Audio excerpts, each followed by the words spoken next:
boys, Brian here, joined once again by Pterodactyl Tom. Wah! Wah! And today we are here with our predictions for SummerSlam 2019. Does it look like the worst card? There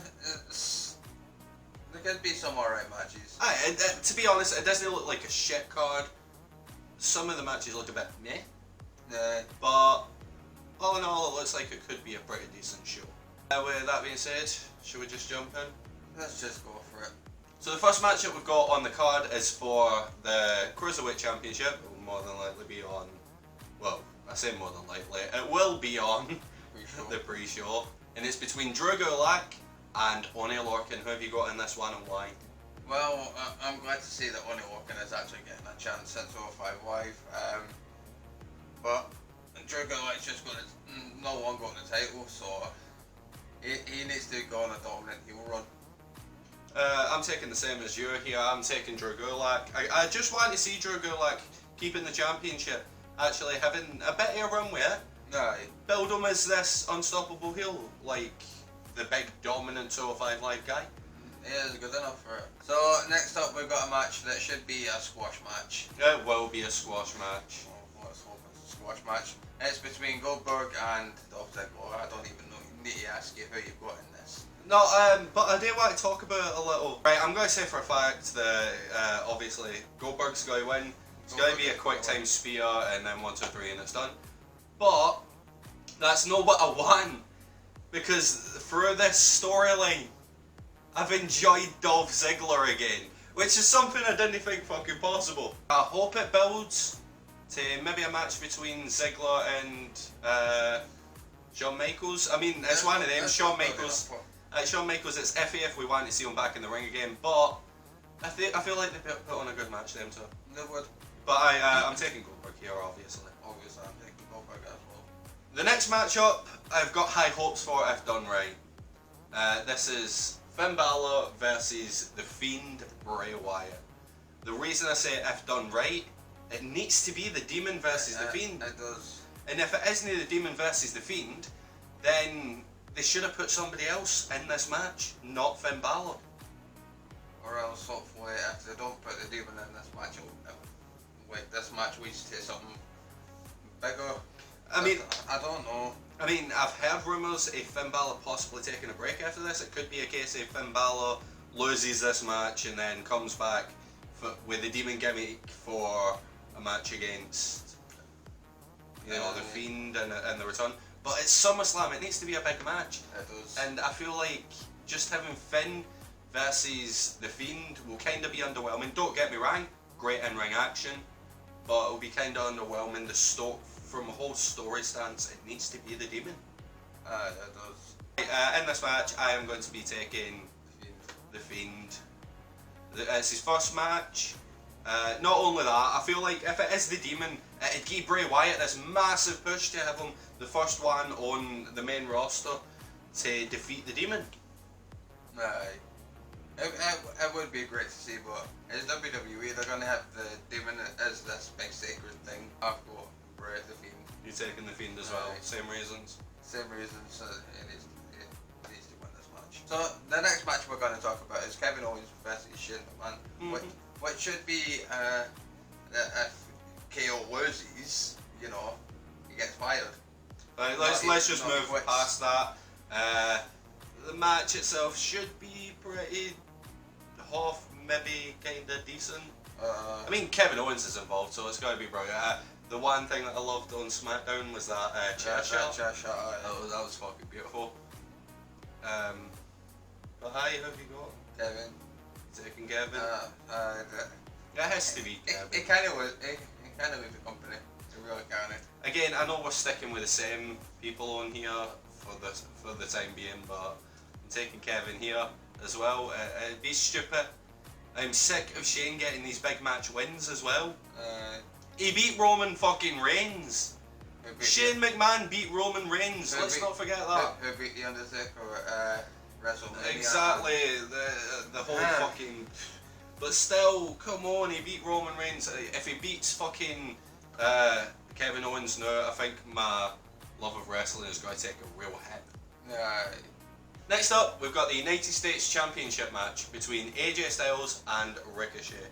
A match that I am looking forward to. I could watch these two go at it time and time again. They're both brilliant. They are fucking incredible. But who have you got here?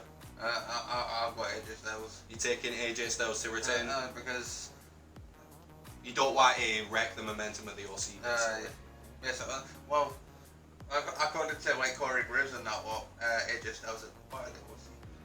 It's the OC. It's the OC and AJ Styles, but the OC, the original, the only, something, the original, the official, the only club that matters, whatever. They're a TV show on E4. No, pretty much. But AJ, you're taking Ricochet. Again, I am taking AJ Styles here. It's a very predictable show, to be honest. It's one of them. It just hurt the OC. And it feels like you want to build the OC at the minute. You do. So next up we've got Era versus Era and Charlotte Flair versus Trish Stratus. I don't know if this is going to be a good match or not. No, it should be. Charlotte Flair is one of the best wrestlers in the world. I'm not going to say she's the best because, in my opinion, that goes to Tessa Blanchard. But and Trish Stratus, she probably was the best of her generation. Definitely. So it should be an incredible match. For me in this one, I'm gonna go with Trish. Right, I'm going with Flair. You going with Charlotte? I'm saying she's gonna run through a lot of the legends. She's gonna basically be the woman version of Randy Orton. Next up, we've got the SmackDown Women's Championship match. This is between Bayley and Ember Moon. Who have you got here and why? Bayley. You taking Bayley? I'm taking Bayley because there's been so many rumours about fucking Sasha Banks coming back. So you think Sasha will... So I think Sasha will come back and set up a feud between them. For me, I kind of go against my girl.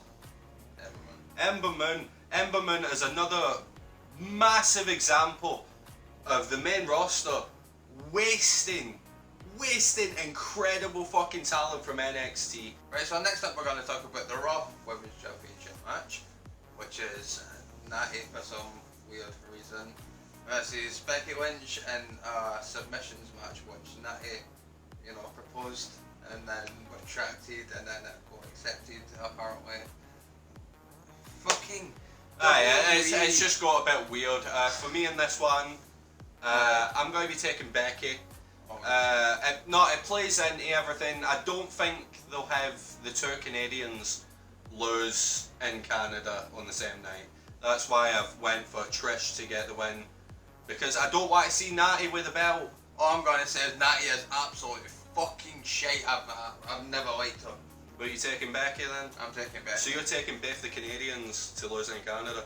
No, because you've got Kevin Owens as well. So they might just have one Canadian win. I guess it's a wait and see. Next up, we've got the WWE Championship match. This is between Kofi Kingston and Randy Orton. Who have you got in this one and why? I've got Kofi. You got Kofi to retain? I've got Kofi. That's probably the best way to go. I'm going to go Kofi to retain as well. I just feel like it'd be a spit in Kofi's face if he loses the championship to Randy. After everything that's gone on, it'd just be like spitting in his face. So I don't agree with that. Let's have him retain. Maybe even retain until Survivor Series. I could have him retain until WrestleMania even. What, go on like a long as fuck run. And then have him, what I said, have Ali take it off you at WrestleMania. Well, I guess it's a wait and see. Right, so last but least. Last but least. We've got the Universal title match, which is Brocky Brock versus Waluigi. Hi, Seth Rollins. Hopefully Brock keeps doing what he's been doing to Seth and absolutely destroy him. Because let's be honest, right, in the ring, Seth, absolutely great. On the mic or on social media or whatever, the guy's just a fucking idiot. He's just a dick. Just in real life. Like I can't comment on him in real life. You could meet him, he could be one of the loveliest people ever. But get him on the mic or get him on social media, and the guy just fucking loses it. He just doesn't know what the fuck to do. He's like, keyboard, done. And then it turns out that he said some completely random bullshit that's irrelevant to anything. Aye. Well, aye. So, Brock? Well, I'm taking Brock. I hope, like, it's been weird after all this time complaining about Brock. After all this time about him, like, he's got the championship and he's gone away and he's kept it. You're just like, well, you could have Seth Rollins as champion. I make more money than you. That's essentially what Seth Rollins is these days. Very much. I didn't really mind him when it was with a Shield, because it got me a freedom then. Even before, like, he's. Do you know when he wasn't really active on social media? Aye. Like, he was tolerable. Like, he was still pretty crap on the mic, but he was tolerable. It's when he actually had my freedom to say what he wanted to say, but he's just I can't do it. He's just decreased mirrors. It's because WWE are trying to make Seth Rollins cool, guys. What do you think he came out in the backwards cap? Backwards cap. Oh, because it's so cool, guys. You know for a fact Vince was watching The Fresh Prince of Bel-Air before he did that. But Brock Lesnar, who have you got? Brocky Brock. Nice and simple. Paul Heyman. You take Paul Heyman? Paul Heyman cashes in his manager in the bank contract. No, he's fucking writer in the bank contract. He's a writer in it, so... And he just goes, you know what, I'm champion. Fuck yous all. Fair enough. Right, that's his legit pick. That's his legit pick. He picks Paul Heyman. I pick Paul Heyman. Are you actually being serious? I'll actually be serious. Right, he's actually being serious. His pick is Paul Heyman. Fair enough. Paul Heyman is going to throw a chicken in Thingy's face. A live chicken in Brock's face. He's going to fall to the ground. And then I will make it clear right now, if Paul Heyman wins this match, if Paul Heyman walks out the Universal Champion, I will do every single punishment for the next 3 years. Right. Deal. There you go. Alright. Sorted. But there you go, there's our predictions for SummerSlam. Could be a decent show. Some spots, but it could be a decent show. When it comes to the punishments, I need to go and buy some pegs. Basically, the loser is going to get pegs just put on the face until no more pegs can go on. We're going to get pegged. Aye. And not in the dirty way. It's painful. Like, if you've ever sat with a peg on you or whatever, and I mean like the wooden ones, not the plastic ones that have a bit more give. The wooden ones that proper snap down. Then, anything you'd like to say before we finish up? Wah! Wah! We hope you guys enjoyed, and if you did, don't forget to hit that like button. Peace.